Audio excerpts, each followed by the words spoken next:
Welcome to the Raef Granger podcast. Hey, welcome back, everybody. Within the sounds of my voice, I am here with my co-host. I'm Raef Granger. My co-host is here, Reid Butler. What's up, how are Raef? you? Good. How are you? I'm good. This is our first podcast in the new year. I juggled the schedule a little bit. Zach was planning to be here, but then he had a last minute Poochie emergency. So I hope his dog's okay. Yeah. And this is going to be a small one for you guys. I have a scheduled thing I need to get to. Reid does too. We're kind of scratching our heads over what to record, and Reid had this great idea to just sort of talk about New Year's resolutions. And so we thought we would start there. And then I have this thing I teach in my master classes. I call it the integrity document. And so it'll weave into, Reid's not exactly even sure what that is, I don't think, but it'll weave into the discussion. So let's start with you, Reid. Like, what do you even do New Year's resolutions? Not form. I kind of chatting offline. I do them with the knowledge that I'm going to break them. Right. I think they're more of like for me, anyways. It's more of a way to sort of rebalance, sort of back to baseline. Especially with the craziness of the holidays and sort of the year-end sprints to sort of, hit your targets or goals or whatever it is for the year. I kind of use them, from the health side, from the finance. I mean, pretty generic, typical, nothing sort of out of the ordinary. But for the most part, it's sort of rebalancing back to like, oh shoot, I want to make sure that I work out, but not from a real New Year's resolutionary resolution-y type of way. Yeah. You? I'm the same way. I don't even make them or think to make them. I sort of have this habit, and it's going to sound really kind of pretentious, and it's not, I don't mean it that way, but I have this habit of why wait for the new year to make a resolution? Like, if I'm going to make a resolution, I'll just make a resolution. And I have that same thing over Valentine's Day. I'm like, I don't need a day to remind me to buy sweet things for my wife. I should buy her sweet things all the time. And that being said, boy, is it sure handy to have Valentine's Day, because that day will come around and I'm like, oops, haven't given as much of those as I thought. But so when I say that about New Year's resolutions, I don't mean it in some pretentious coachy way. I mean it in how I think about Valentine's Day. Like, I shouldn't need one day to buy my wife flowers, and I shouldn't need one day to remind myself to get to the life that I want to live. So no, I don't really do them. If you need the moment of the year to convince you to do something, then maybe it's not something that's super important to you anyways, or maybe it's just not the right time.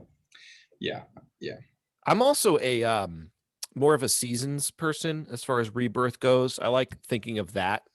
That's more so when it's springtime, that's when I'm starting to think of the growth. And when it's wintertime, I'm thinking of, I guess, planning, which I guess resolutions can be about. But I mean, I'm on the business side more so than just sort of like, I don't really consider my business goals New Year's resolutions, right? Very different, but they all kind of happen at the same time. I definitely plan from a goal standpoint. I definitely create time, typically end of December-ish, mid-December-ish.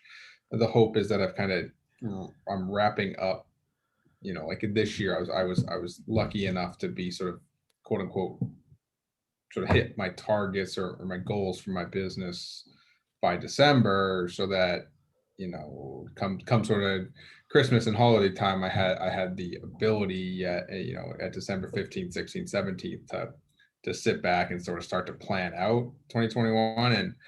And again, like it's I come up with numbers and I get kind of concrete, but it's very loosey, sort of just, it's almost, again, kind of like this recentering of like, okay, what am I trying to accomplish from a grand scheme of things? I don't plan out my weeks, I don't do anything like that, but yeah, typically that happens for me end December, when I don't really want to be doing real work anyways. So it's nice to think of the more softer stuff during that period. Yeah, I schedule those for exactly what you just said. I schedule those for the first week or even second week in January.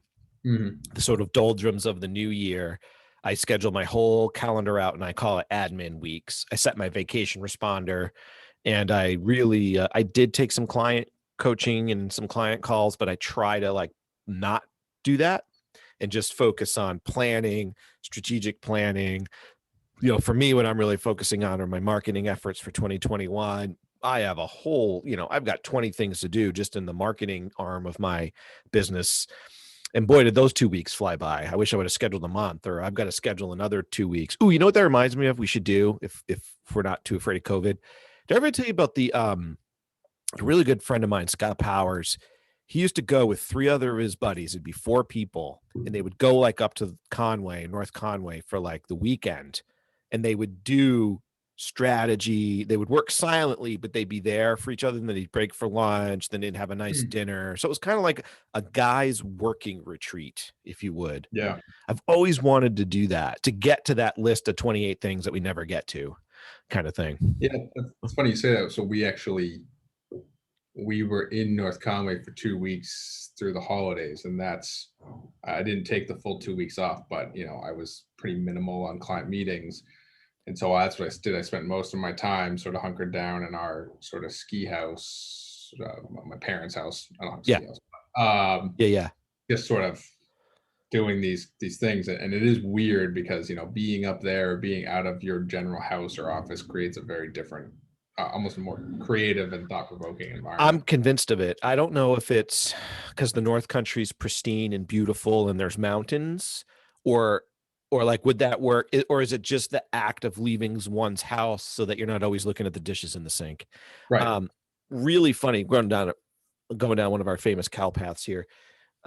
In that in masterclass, people were saying, "Hey, Rafe, you were talking about scheduling that Costa Rica trip, business masterclass trip." They're like, "Boy, could we sure use that now? Like, get that in the books." And that's what happened. Was I traveled to this place. I had never been to Costa Rica, and the particular resort I went to was not really. I wouldn't even call it a resort. It's not a resort in the way we normally think, and felt like you could reach out and touch a volcano. It had an inactive volcano. So we were like in the jungle. Like you looked off of your balcony, jungle.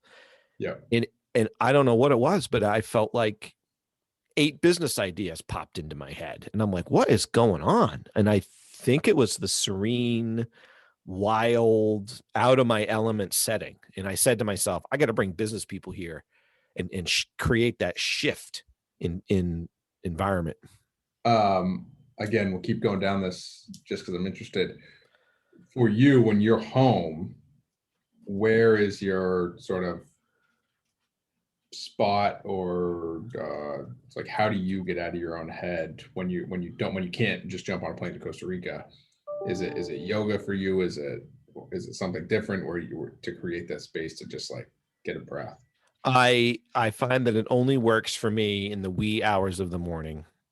So it has to be before 7 a.m. for some reason. Like 7 to 9 doesn't work as well. I think Yeah. it's because I'm starting to do work mode. But if it's like 5 a.m. to 7 a.m., even if my wife's awake, because she's a very quiet morning person too, Yeah. that's where I think because it's dark and it's still, and that's where I can get some like reading and some journaling done and Got, some thinking. gotcha. That's what I do. Or, the other thing I'll do, if it's during the day, I'll drive. I'm fortunate where I can drive to Northampton Beach, and I'll drive and I'll either sit in the car and roll the windows down and just chill in the car looking at the ocean, or I'll, sit on the seawall. Jump on the wall. Yeah. Yeah, that'll work too. Yeah, that's a good, pretty calming scenario. Yeah. I Uh, definitely think it's the awe in nature triggers something in us. yeah. Um, so on the goal thing, you had mentioned that you actually schedule out your vacation days for the year kind of already. Yeah, and what's funny is I'm behind on that. I haven't done that. You go to sort of that, you really block out time out of the gate. Yes. What I do is the first thing I do is I will schedule like, what are the Monday holidays I'm taking? Yeah. And are they work days or not work days? What are the long weekends that I'm taking? Fridays. And I'll Yeah. block those out as vacation days. And then I won't do, although maybe I will this year, but I typically don't do strategic planning out for the whole year. But what I'll do is I'll sit usually around on a Monday. I'll pull up my next week, 2, 3 weeks, and I'll start plopping in between spaces. Let's say I have a 10 to an 11 o'clock appointment and then a 2 appointment. I'll take that and I'll block it out and I'll call it RG work block. Mm-hmm. And I do that for 2 reasons. One is I use an online scheduler. So now what that does is preserve me some work time between these appointments Yeah. that won't allow the online scheduler to put an appointment in there. Right. And the second thing it does is give me a reminder to say, hey, you've got some non-client facing work you need to do. That's the time to do it. Yeah. So I was working with Susan Gold. She's my marketing coach. I was working with her and I was like, I didn't get as much marketing homework done as I wanted to. And so she's like, hey, let's just take the meeting time right now. And so I went ahead and blocked out, various days over the next 3 weeks. And I called them RG marketing so that I don't do other work. I focus on that. Gotcha. The reason I asked that is like I struggle with it big time, and I think a lot of other sort of independent practice small business owners struggle with sort of blocking out true vacation time because, like, especially, and it's kind of fresh in my mind because of the holidays. But you start talking to folks and friends and family, and they're all sort of, oh, you taking any time off? Like, do you have any?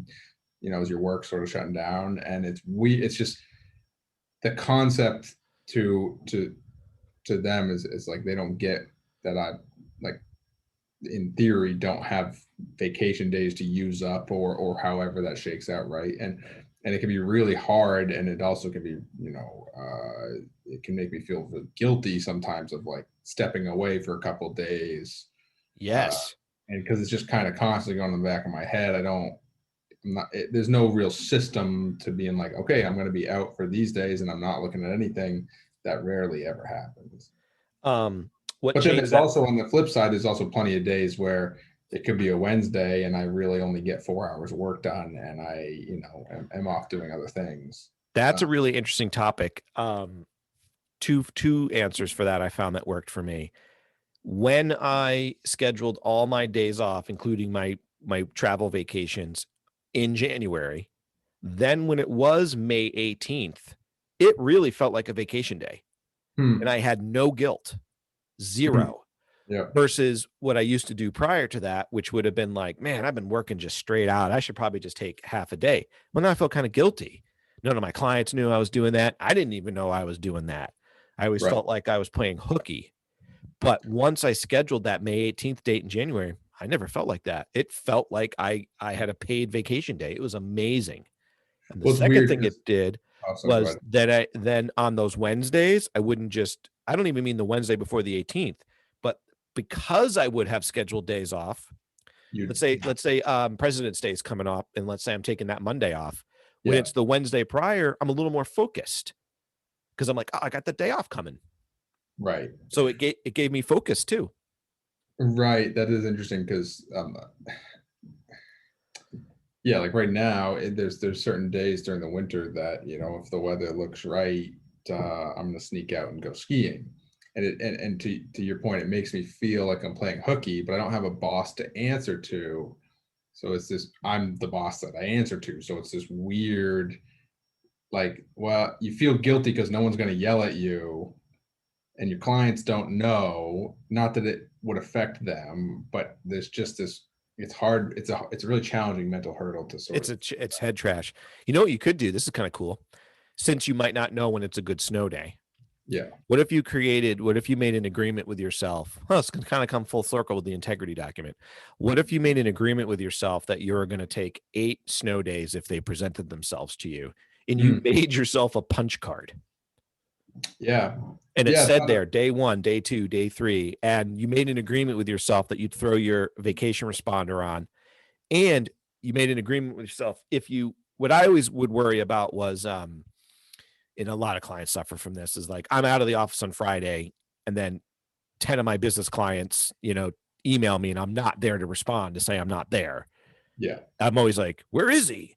And so what I used to do is, the people who would maybe call me a lot, I'd be like, hey, just FYI, I'll probably be taking Friday off if it snows. Yeah. And that worked great. Yeah. So, okay, so how does this tie into this integrity document thing? All right. So the integrity document is, I think the last name of the author is Jensen, and it's a Harvard Business Journal article that he wrote, I don't know, 4, 5, 6 years ago. And he talks about the word integrity, not as we typically mean it as lay people out in the public, but with a specific definition that he gave it. Okay. This is like an 8-page document. I can give it to you. It's really good. If anybody wants it, just email me at raef@raefgranger.com. I'll send it to you. And what he talks about is that when we're out of integrity, as I'll define, as he defines it, then that is when where either business becomes inefficient, or where we feel upset, or we feel guilty, or we're angry with ourselves. It's because we're out of integrity. Here's how he defines integrity. Integrity is two things. It's what are the things that it will take for you to be able to honor your word that you give to somebody. So it's thinking ahead of time, all the things it'll take to be able to say, Reid, I'm going to do X for you. And I'm going to give you examples. Then, if ever you break your word, you're out of integrity. But you can become back into integrity by asking the person to whom you broke your word to, what can you do to make it up, so to speak? And he even goes on to say, if you're up to something bigger, you will be out of integrity in times of your life. Gotcha. Okay. So he's not, what I used to think of integrity was like, I'm a man of my word. If I'm not a man of my word, I'm nothing. Oh, crap, I broke my word. Now I just feel like crap. Okay. Yeah. But even if it was for, I promised my wife I'd be home for dinner. And it's really important. She's like, you got to be home for dinner. It has to be at 5 o'clock. And I'm on the phone with a really big client. Well, those are two of my yeses. I'm a yes for increasing the revenue of my business, and I'm a yes for my relationship with my wife. So they're in competition in that moment, you know? And so Yeah. that I liked how that gave me the permission, so to speak, to be okay with the fact that I may break my word as long as that I honor it. And how do I make it up? Here's There's an a example of remedy that. for it. Yeah.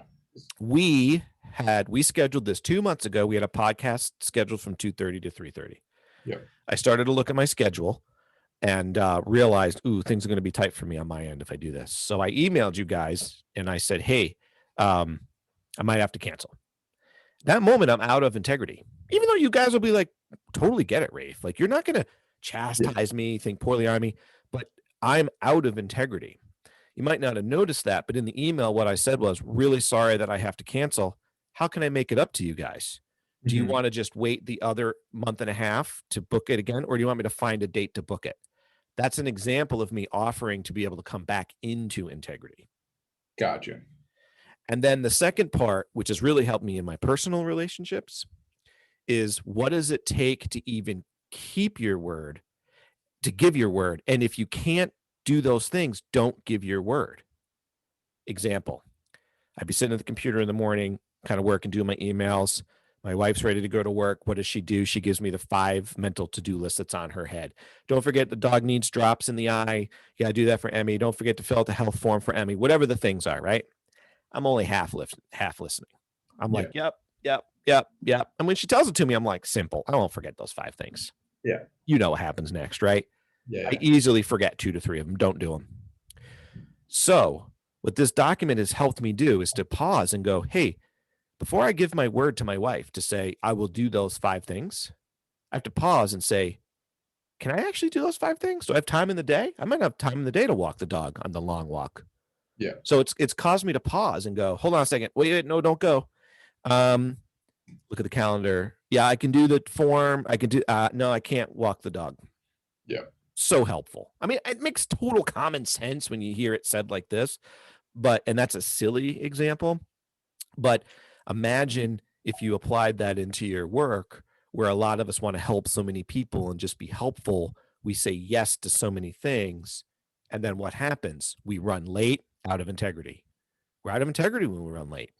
Yeah. I mean, I think especially when we're talking small business owners, entrepreneurs, things like that. I mean, it's so hard to say know or to step back and question something, without just saying, yeah, I'll happily do that for you, or I'll figure that out, or I'll figure that out for you, even though you might not realize that you're not going to do it or you can't do it, right? Like, Right. the amount of times I've tried to accommodate somebody, knowing in the back of my head, like, this is never going to work, and I just don't have the capacity to do it. Right. So then you kick the can down the road for a week or whatever, and then you got to go back to the client and say, "Hey, I can't do that," or "This is just never going to work." Becomes,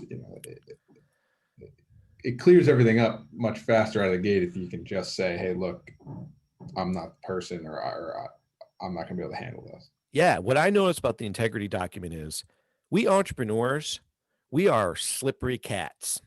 Hmm. We are okay with adversity. We are okay to say no. We are okay to feel a little bad, meaning this, Reed's not going to care. Yeah, I promised him I'd go to that networking event 6 a.m. I jammed my calendar up. Who cares? Right? Like I teach entrepreneurs where they're like, dude, I was late. Sorry. What do you want me to do? Right? Because one of the things I require in master classes, I'm like, you have to be ready to go, butt in the chair, 9:30. Phones off, watches off, everything. We take an oath on that. Well, before the integrity document lesson, oh, yeah, sorry, man, it's 9:40. I'm not saying they don't care, but it's very easy for we entrepreneurs to be like, whatever. If he's going to bust my chops over 10 minutes, he's got to get a life kind of attitude, right? Yeah, yeah, But it's easy to justify some things it's for easy sure. to justify some things. But the Yeah, minute we all incorporated the integrity document, now a different thing occurs. Now, when somebody's 10 minutes late, they're like, group, I'm like, because when it happened the first time, I called them out, whoever that person was on the carpet. I'm yeah, like, hey, I get it. Things happen. Dogs puke on carpets. Totally understand. And I'm even understanding because, and they're understanding because when you're up to something bigger, you're going to break your word. So they had well, their word to be masterclass 9:30, but they also have their word to their pet to take care of the pet. Dog puked. What are you going to do? Right. But now they can feel comfortable. They don't have to feel all crappy that they were 10 minutes late and just apologize profusely. They can be like, hey, Reed, really sorry, had a situation. How can I make it up to you to be 10 minutes late? Now it's up yeah, to Reed to be like, oh, I don't care. It doesn't affect me in the slightest. Cool. Back in integrity. right. Or the next person can be like, well, actually, I just presented something that I really wanted your feedback on.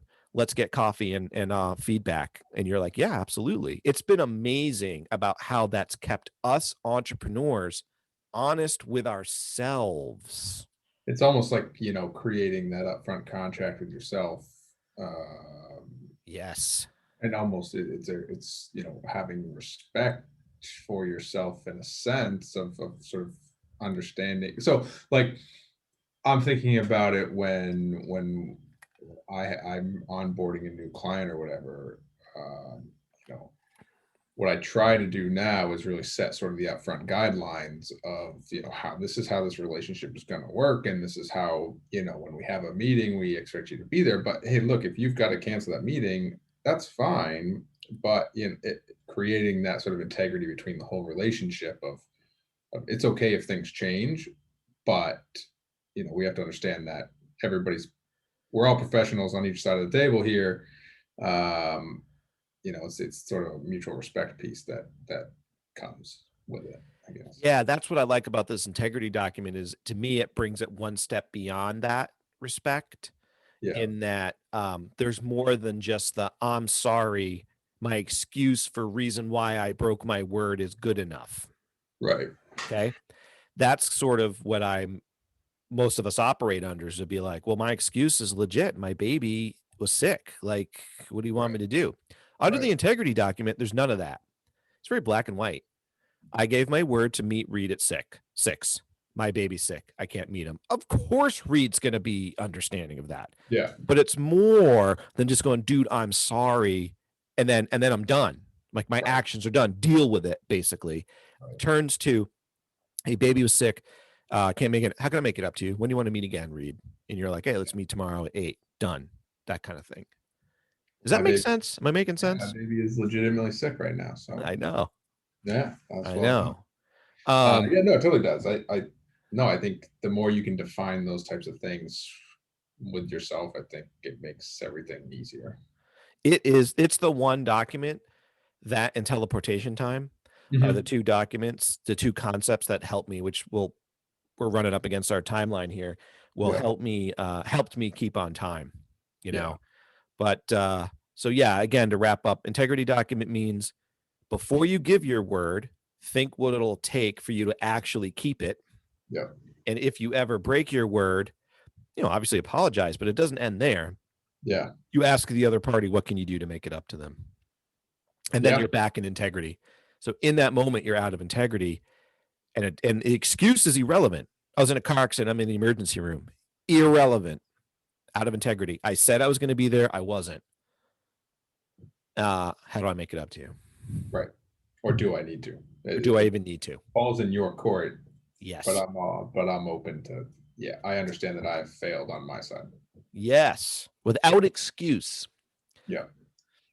Yeah. Does that make sense? Does Does. it sound too strict or draconian or stupid or rule based? I think one of those. I think coming back to the whole goal setting or New Year's resolution setting, I think one of those types of things should sort of be revisited, yearly to just, oh yeah, this is what I'm doing. This is sort of, I got away from this a little bit. Let me recenter myself back to this concept that I know I want to follow.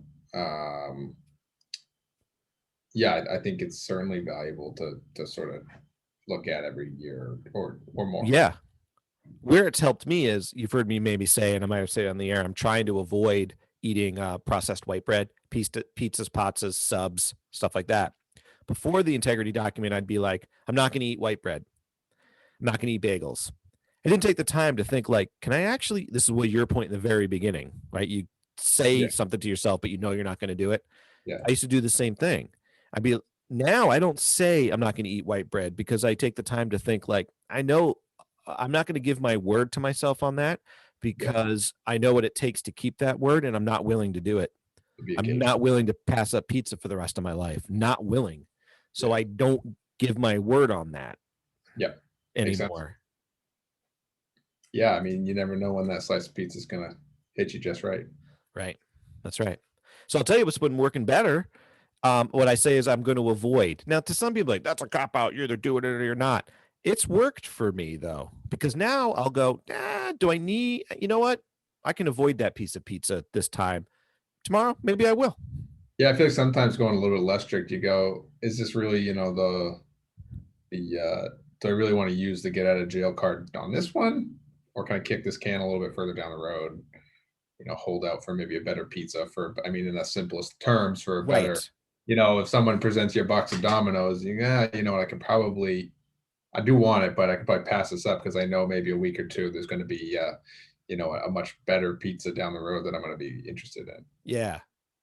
and be a little bit more honest with yourself there. I'm always fascinated by that though. How we actually get ourselves to do the things we want to do. We've podcasted on that. I think Yeah, we had a great habit episode that I think got lost in the warp. I think so. I don't know if we ever redid it or what happened, but I think so. we'll have to go back to that. Yeah, that's a good one. I got to get into that more. All right. Well, to keep my word, it's now 3:00. Yes, So, sir. you got any last minute parting thoughts or gestures? Nope. All right. If anybody still has New Year's resolutions going on, hats off to you. That's right. That's right. All right. Hey, everybody. Thanks for listening to the Rafe Granger podcast. If you want to talk to me and email me, I'm at rafe@rafegranger.com. If you want to communicate with Reid, you are at rbutler@baystatefinancial.com. Thanks. Reid. Thanks for popping in last minute. Everybody, thanks for listening. And until next time, have a great week. Thank you, sir.